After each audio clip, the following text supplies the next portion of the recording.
All right, listen up, folks. Let me spill the tea about my wife's sis. She's like this permanent tag along, always attached to us wherever we go. Now, don't get me wrong, the fam is important and all, but this sister in law of mine is on another level. She's slick, like a ninja, always trying to find the cheapest way out of things. And you won't believe this?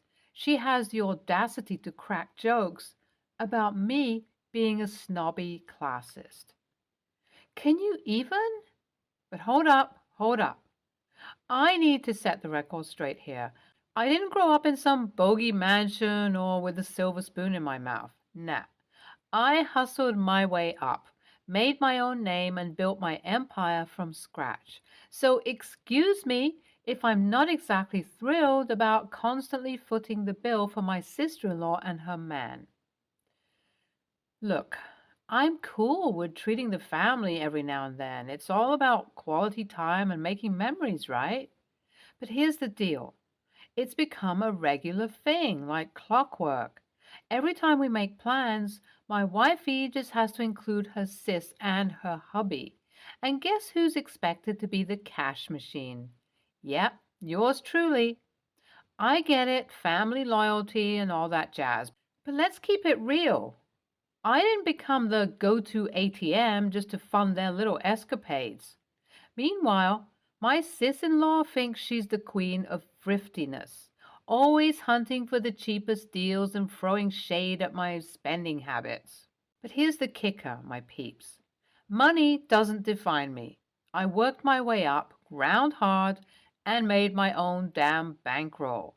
So excuse me if I'm not laughing when my sister-in-law tries to play the classist card.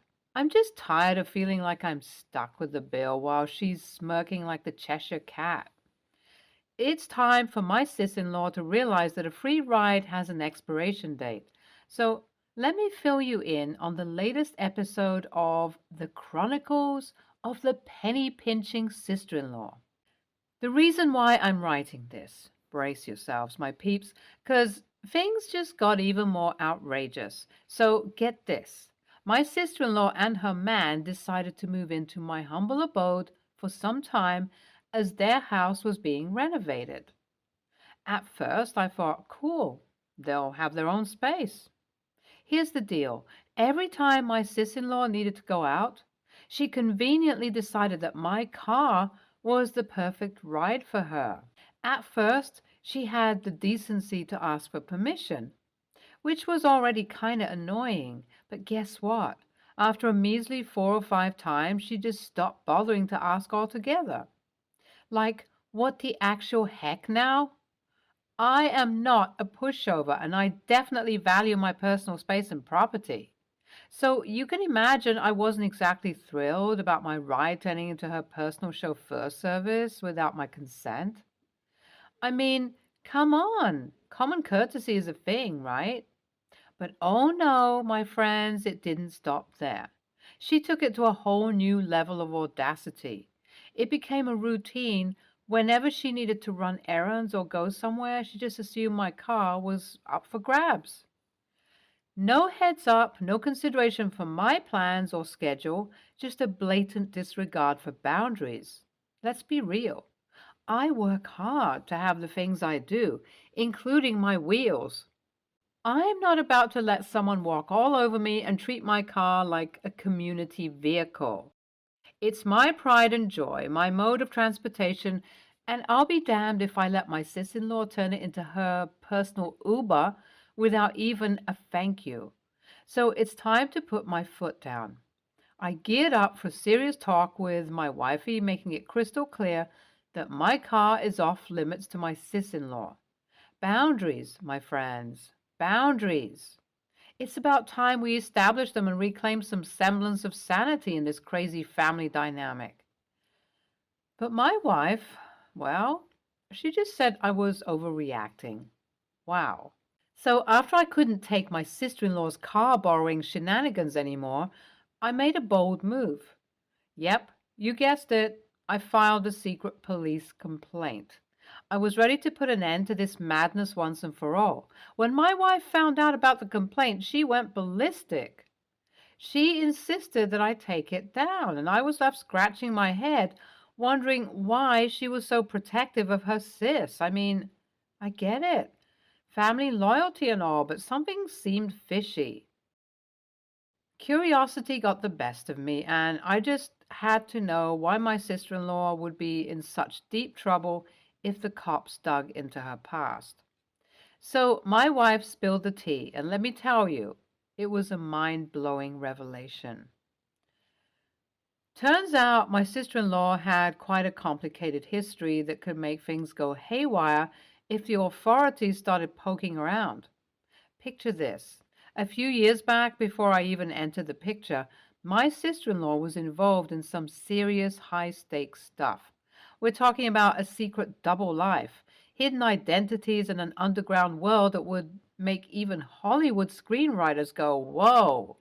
Now, I won't go into all the nitty-gritty details, because trust me, it's a whole other level of crazy.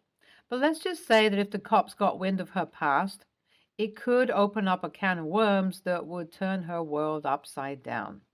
Think shady connections, past misdeeds, and a trail of breadcrumbs that she definitely doesn't want anyone following. So there it is. The reason my wife was so adamant about me dropping the complaint. It wasn't just about protecting family. It was about protecting my sister-in-law from her dark past, catching up with her. The whole situation had me feeling like I stumbled into an episode of some intense crime drama. After learning about my sister-in-law's mysterious past and the potential consequences if the cops got involved, I had to make a decision. I laid it all out for my wife. I told her that if we were to bury the complaint, it came with a hefty price tag. No, I'm not talking about money, although, let's be real, that would have been nice. The condition I set was that my sister-in-law and her man had to pack their bags and find a new place to call home. Yep, you heard it right. I wanted them out of our lives for good. Now let me explain why this was such a big deal.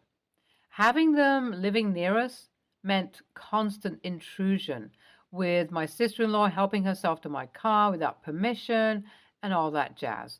It was driving me up the wall. I needed some peace and privacy in my own home.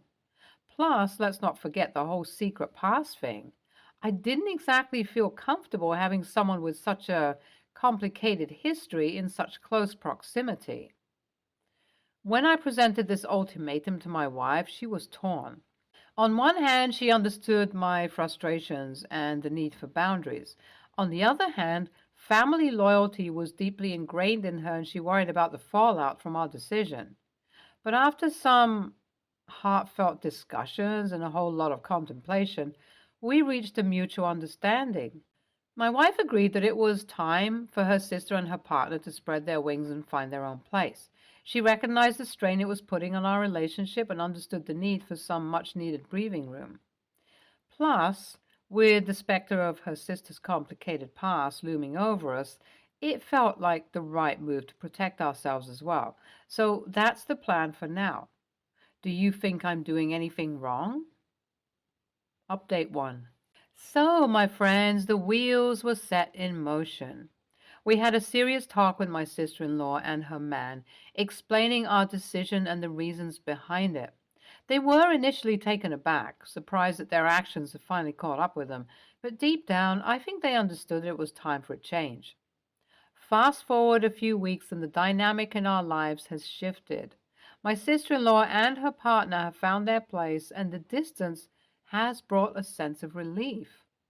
No more unannounced visits or car borrowing antics. It's just my wife and me enjoying a newfound sense of tranquility and space. Taking this opportunity, I spoke to my wifey. I laid it all out on the table, sharing examples of her sister's cheap steak tendencies, the way she always seemed to freeload and expect us to foot the bill. I also mentioned how she often made snide remarks about me being classist, even though I had worked hard to make a name for myself and didn't come from a privileged background. I made it clear that it wasn't about money, but rather about the principle of the matter. I didn't appreciate always having to be the one to pay for them, especially when it felt like they were taking advantage of our generosity. It was starting to build resentment within me, and I couldn't ignore it any longer. She admitted that she had been so accustomed to her sister's antics that she had become desensitized to the impact it had on me. She assured me that she would talk to her sister and help her understand the boundaries we were setting. Update 2. Damn, because things just got real after my heart-to-heart conversation with my wife about her sister's antics. There was an unexpected twist in the saga. Brace yourselves for some fiery confrontations and a long overdue stand. So picture this. My wife tried to softly talk about the issues, but well, according to sister-in-law, I was labeled as a dynamic arse, and she didn't hesitate to make sure my wife knew it. Well, let me tell you, I was taken aback by this revelation. My wife, bless her, finally took a stand for me. She had had enough of her sister's behavior and was not about to let her undermine our relationship any longer. Armed with a newfound determination, my wife unleashed her frustration and firmly put her sister in her place. She didn't hold back and called out her sister's manipulative tactics and pointed out that I always ended up footing the bill for their escapades. She made it crystal clear that my contributions to their outings were not a sign of me being a classist, but rather a demonstration of my generosity. She firmly defended our relationship and emphasized that she would not tolerate any disrespect towards me. Update 3. After that fiery confrontation between my wife and her sister, things have taken an unexpected turn. Buckle up because this update is all about growth, distance, and newfound peace. It seems like the truth has finally hit home for my wife. Since that confrontation, my wife has taken decisive action and is keeping her distance from her sister. She's no longer tolerating the manipulations and the constant burden of financial obligations that came along with her presence. It's like a weight has been lifted off our shoulders and our relationship has found new footing. The absence of my sister-in-law's constant presence has allowed us to focus on our own growth and happiness. We're no longer catering to her whims and demands, and it has given us the space we needed to flourish as a couple. We're enjoying a newfound freedom and sense of peace that was missing before. Our relationship is thriving, and we're doing so much better now that we're not constantly entangled in the drama and financial strain caused by my sister-in-law. Okay, wow. NTA. You're not supposed to be the breadwinner for your sister-in-law's family. Good to see the wife helping. NTA, you got caught in a real mess, I reckon. Hope things work out now that they're out of your hair. Your sister-in-law is a real piece of work. Don't let your wife talk to her. I'm telling you, she will manipulate her again. Lesson learned already. Next story. So, growing up and even now, I've never drank coffee. Never got into it. I don't understand how people drink it. They say you acquire the taste, but I tasted it one time, thought it was gross, never sipped it again. I don't really drink much other than water, and I don't need the help getting up early for work because I never built up a dependence to it. My whole family drinks coffee, and most of my friends do, but I've never made it myself. I lived with roommates for a bit, but recently got my own small rented house. I'm the only one who lives there, and there is an extra bedroom. When family comes to visit, they've been staying with me, which is fine. I enjoy them staying with me and enjoy having a house with extra room. This has happened a few times with people that stayed with me, but for this post, I'll use the most recent one. I still live in the same area I grew up in, but my parents moved down to Florida, as many parents with no kids to take care of anymore do. Recently, they stayed with me for 4 days, and it was great. Besides, the fact that I do not have a coffee machine, and to them that is somehow a crime against humanity, they say that even if I don't drink it, I should have a machine and buy coffee, which I think is ridiculous. I have enough things to keep guests comfortable, and if someone wanted coffee, they could take a short drive and get some from any drive-through. My parents are one of those dead without coffee type of people in the morning, and they brought it up every morning. In the past, a cousin stayed with me and one morning was like, "Where's the coffee?" and was upset. My parents brought the coffee quickly and kept it on the counter, but one morning asked me to make them some coffee, which again, I have no idea how to do that. They think this is rude and that everyone should know how to make coffee. But I said, this is like wanting smoothies in the morning and being mad that I don't have a blender. My parents, my cousin, and my aunts, two separate occasions, stayed with me and all made coffee comments. But my parents kept it up as if it's some mark against my character. I don't drink alcohol, but nobody has ever whined because there is no beer in my fridge. Edit. This is off topic, but goddamn, how much coffee are you drinking in the morning? I heard people say that 1 cup from Starbucks is not enough, convenient, and that they go through 3+ cups in the morning. I don't think that much of anything in the morning. I get out of bed and sip a glass and a half of water. No judgment, just wow. So much liquid right away. I saw someone mention 10 cups. NTA, it's your house. Doesn't need to have coffee in it. They can pack their own coffee maker or buy coffee from a drive-thru like you said. It's ridiculous to expect you to keep these things on hand when you have no want or use for them yourself. I also don't drink coffee and wouldn't make it a habit to keep a coffee stock just in case someone decides to visit me. NTA, you're not obliged to do it. That said, if I were you, I'd buy a cheap can of instant coffee for guests and call it a day. This is the kind of for guests expense that can be expected of a host on the level of extra toilet paper and a spare towel or two. Then the question shifts from, are you, the host, providing a daily necessity to your guests, to are the guests expecting the same level of luxury they provide themselves at home? Next story. I, 24, female, work as a CNA. I work the night shift for a small branch of nursing after surgery recovery centers in my city. They are all ran together by my boss, female, late 30. Everyone knows that there is a shortage of CNAs, healthcare workers. So no surprise we run short too. So this has caused many of us to pick up extra shifts and work OT every week. Mind you, normal work shift is 12 hours. So I was working 16 hours back to back. I didn't mind it because it was winter, nothing to do in the snow. I needed the extra money since my car decided it was going to die without my permission. I had my first day off after working 8 days straight of 16-hour shift, 6 p.m. to 10 p.m. I stayed past the legal 16 hours because we had no one. I was burnt out and just wanted to sleep. I had just gotten home around 2 p.m. when I got a call from my manager demanding I had to come back in tonight at 6 p.m.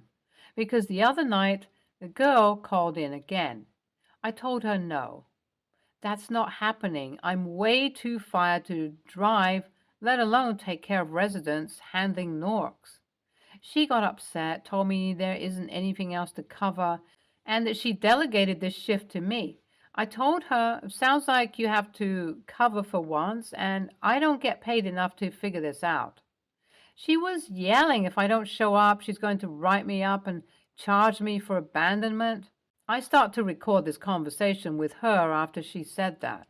We argued and I hung up on her. I told myself I'm quitting, but went to sleep.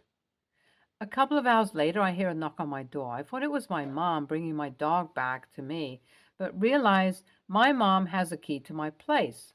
So went to see because there wasn't any other reason for anyone knocking at my door. It was an officer. Thinking the worst, I opened the door and got out by him. He must have seen the worried look on my face. He was extremely sweet towards me.